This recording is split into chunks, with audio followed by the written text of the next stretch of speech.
Sementara itu, pemirsa menyikapi kaburnya 4 napi berkewarganegaraan asing di Lapas Grobogan yang sempat meresahkan masyarakat Bali. Kami akan mencoba mengulasnya bersama Kapolres Bandung AKBP Yudit Satria Hananta yang saat ini telah tersambung melalui jaringan telepon. Baik, selamat malam Bapak AKBP Yudit Satria Hananta. Selamat malam. Iya, selamat malam Bapak. Bagaimana Pak Yudit menyikapi kaburnya 4 napi ini, dan tadi Bapak sendiri sempat menyayangkan terkait buruknya alat pendeteksi keamanan di Lapas Grobogan? Ya, sikap kami untuk melaksanakan pengamanan lebih ketat lagi, terutama di area Grobogan. Dan juga kami berkoordinasi dengan pihak-pihak terkait seperti Lapas sendiri dan juga Polda. Ya.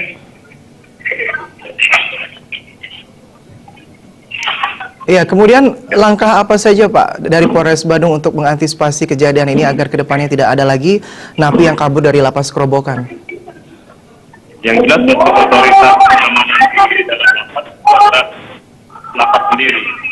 Kami lingkungan Grobogan, Lapas Grobogan kami lakukan patroli lebih ketat lagi. Ya, kemudian apa himbauan dari Polres kepada masyarakat jika ada atau menemukan ciri-ciri napi yang telah disebar oleh pihak kepolisian di berbagai titik? Nah, harus kemana mereka melaporkan, Bapak?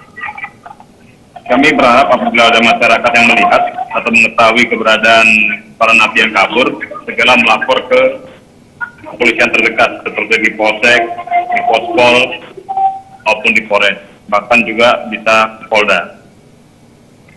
Jadi kita harapkan apabila ada yang mengetahui, segera lapor atau bisa menggunakan aplikasi Salah Bali yang sudah kami sosialisasikan di HP-HP Android.